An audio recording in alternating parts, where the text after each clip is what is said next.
Hello everyone, मी प्रियंका सकपाळ तुमचं सर्वांचं खूप खूप स्वागत करते आहे. सो ज्यांचा भाग्यांक आहे 7 त्यांच्यासाठी आपण आज बघणार आहोत की येणाऱ्या भविष्यकाळात सप्टेंबर, ऑक्टोबर, नोव्हेंबर, डिसेंबर या 4 महिन्यामध्ये तुमच्यासोबत काय महत्त्वाच्या घडणार आहेत. भाग्यांक कसा कॅल्क्युलेट करायचा, तर जी पूर्ण जन्मतारखेची बेरीज असते, प्रत्येक आकड्याची इंडिव्हिज्युअल आकड्याची बेरीज ती असते तुमची भाग्यांक. एक उदाहरण देते. 24/10/1983 अशी जर तुमची जन्मतारीख असेल तर 24 म्हणजे 4 अधिक 2 6 हा झाला तुमचा मूलांक. पण ती कंप्लीट आकड्याची बेरीज 2 अधिक 4 अधिक 1 अधिक 1 अधिक 9 अधिक 8 अधिक 3 याची जी बेरीज येईल तो आहे तुमचा भाग्यांक.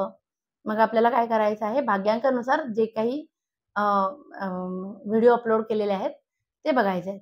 तर ज्यांचा भाग्यांक 7 आहे त्यांच्यासाठी आपण बघणार आहोत की काय घटना घडणार आहेत. आपण रिलेशनशिप, फायनान्सेस, करिअर आणि हेल्थ हे सगळं कव्हर करणार आहोत. सुरुवात करूया. त्याआधी तुम्हाला सांगायचं आहे की व्हिडिओ शेवटपर्यंत बघा. तुमचा गुरूंचा काय संदेश आहे तो तुम्हाला दिसणार आहे. तुमच्या एंजल्सचा ॲडवाईस काय आहे ते तुम्हाला दिसणार आहे. सुरुवात करूया. रिलेशनशिप 7 नंबर 7 नंबरवाल्यांसाठी सुंदर संच कार्ड आलेला आहे. तो रिलेशनशिप खूप छान इम्प्रूव्ह होतील.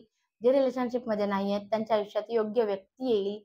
जे ऑलरेडी रिलेशनशिपमध्ये आहेत, जे मॅरिड आहेत त्यांच्या आयुष्यामध्ये बेबी बॉय किंवा बेबी गर्लचा जन्म होण्याची सुद्धा आणि त्याला कोणताही अडथळा न येता बेबी जन्माला येण्याचा सुद्धा हे कार्ड सांगतं.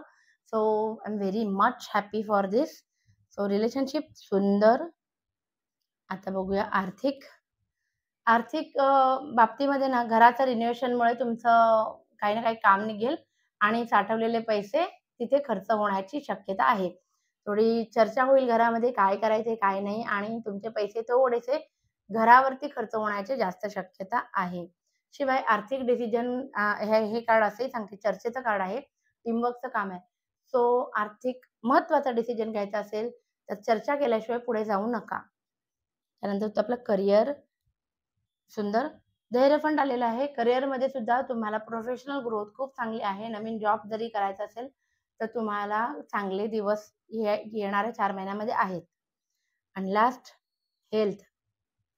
हेल्थच्या बाबतीमध्ये सांगायचं झालं तर खूप जास्त धावपळ झाल्यामुळे दगदग आणि थकवा संबंधित विकार होऊ शकतात.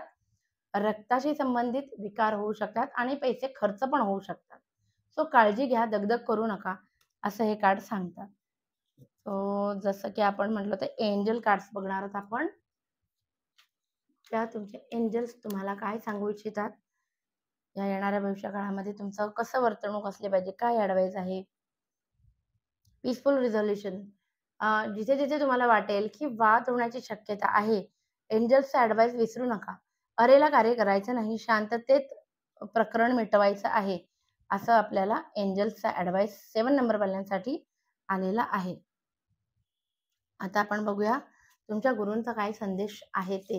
आता गुरूंचा संदेश म्हणजे जरी हे इथे साईट आरो दिसलं तरी फक्त साईबाबांचाच संदेश आहे असं नाही. तुम्ही ज्या काही गुरूंना मानता, स्वामी समर्थ असतील, शंकर महाराज असतील, गजानन महाराज असतील, करावती आई असतील, दत्तगुरू, गोंदवलेकर महाराज, कितीतरी जेही गुरु तुम्ही मानता ना जगामध्ये, तर त्या गुरूंचा ॲडवाईस तुमच्यासाठी काय आहे. डोळे बंद करा, तुमच्या गुरूंचं स्मरण करा आणि त्यांना विचारा तुमच्यासाठी काय ॲडवाईस आहे.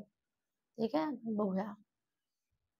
गुरूंचा ॲडवाईस आहे की reason, the mind is restless, late your intellect control your mind. बघा, कुठल्या ना कुठल्या गोष्टीमुळे जसं मगाशी दगदगीचं पण कार्ड आलं होतं की मन आहे ना, मन ते स्थिर नसणार आहे. आणि जेव्हा मन स्थिर नसतं तेव्हा तुम्हाला काय वापरावं लागतं, बुद्धी वापरावी लागते. त्यामुळे महत्त्वाचा डिसिजन घेताना मनाने नका निर्णय घेऊ, कारण ते फिरतच असतं. तुम्ही मनाने न घेता बुद्धीने, लॉजिकल माइंडनी त्याचं उत्तर काढा. एखादं सोल्युशन काढायचं असेल तर बुद्धीनं काढा, असं आपल्याला साईबाबा किंवा तुमचे गुरु सांगत आहेत. आशा करते की तुम्हाला माझं आजचं सेशन आवडलं असेल. प्लीज लाईक, शेअर आणि सबस्क्राईब करा आपल्या चॅनलला आणि ही फॅमिली अशीच वाढू दे. Thank you so much.